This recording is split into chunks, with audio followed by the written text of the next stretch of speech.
Oke Pak, hari ini kita akan bahas Moody's yang mendowngrade ratingnya Amerika Serikat, terus gimana sih imbas dari downgrade itu ke IHSG, terus juga kita akan bahas saham renewable energy yang rally nih.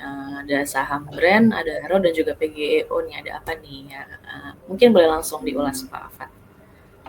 Oke, jadi poin yang pertama kita bahas dulu mengenai Moody's yang kemarin melakukan downgrade untuk ratingnya Amerika Serikat. Jadi sebagai informasi nih my friends, kemarin itu bukan kemarin ya, jadi setelah penutupan pasar di Amerika Serikat dan penutupan futures ya, pasar futuresnya juga baru dirilis nih. Jadi sebenarnya market itu baru akan kelihatan responnya tuh tadi pagi jam 5 subuh. Karena pasar futures itu dimulai jam 5 pagi. Kalau misalnya ditanya sebenarnya ada berita apa sih? Jadi kalau beberapa waktu lalu Moody's itu melakukan downgrade untuk ratingnya Amerika Serikat. Dan ini sebenarnya udah lama banget dari tahun 1917 ya, seingat saya itu nggak pernah di-downgrade, nggak pernah turun ratingnya. Ada turun ratingnya dan akhirnya mengikuti beberapa rating agency seperti Fitch dan juga S&P Global Rating. Di mana kalau Fitch itu udah downgrade duluan di tahun 2023 dan S&P Global Rating itu udah melakukan downgrade itu di tahun 2011.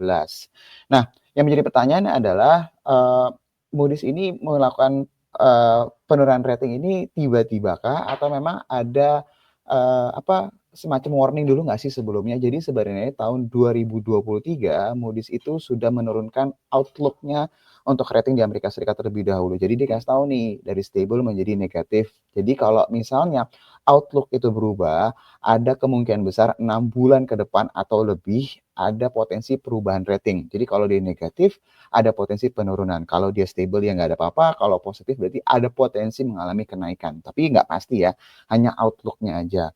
Nah, ini kenapa rating ini dirubah? Jadi memang ada beberapa hal, tapi memang yang menjadi justifikasi penurunan rating ini karena adanya potensi dari sisi kenaikan dari sisi spending di Amerika Serikat, terus juga dari sisi defisit di Amerika Serikat dan juga pembayaran bunga dan juga hutang yang uh, sekarang itu sebenarnya sudah mulai mengkhawatirkan lah dari sudut pandangnya mereka. Simpelnya seperti itu. Nah, kalau misalnya lihat dari keadaan sekarang sebenarnya posisi ratingnya itu seperti apa sih? Kita mau coba kasih lihat perspektif dan juga sedikit informasi supaya my friends itu kegambar ya. Ini saya coba share screen terlebih dahulu. Oke, jadi kalau misalnya my friends perhatikan, ini masih belum muncul ya. Oke, ini udah kelihatan. Jadi kalau misalnya tanya skalanya tuh sekarang sebenarnya seperti apa sih? Jadi saat ini tuh ratingnya ada di double A1 untuk ratingnya Amerika Serikat dari sisi Moody's.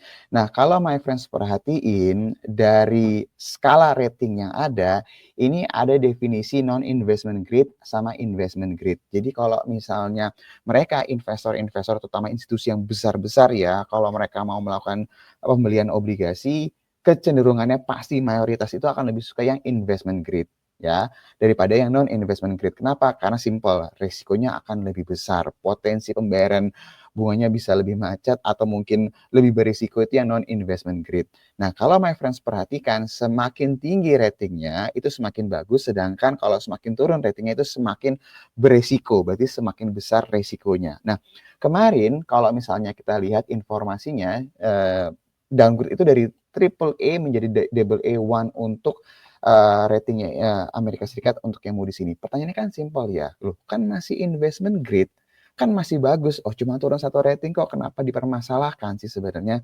Nah, my friends harus ingat bahwa ketika berubah dari dia rating yang atas dia turun ratingnya, bukan cuma outlook ya, tapi ratingnya turun, ini artinya kemungkinan besar probabilitasnya ketika nanti suatu negara tersebut mau menerbitkan surat hutang, udah pasti potensi kuponnya itu akan lebih tinggi. Artinya biaya pendanaannya itu lebih besar. Jadi misalnya kalau kamu ratingnya triple A, ya udah kamu kasih bunganya hanya 5% gitu. Tapi kalau kamu double A1 jangan 5% dong, 5,5%. Jadi pasti dia di atas. Jadi efek dari sini tuh langsung kelihatan bahwa potensi biaya pendanaannya itu akan ada peningkatan nih karena penurunan rating ini.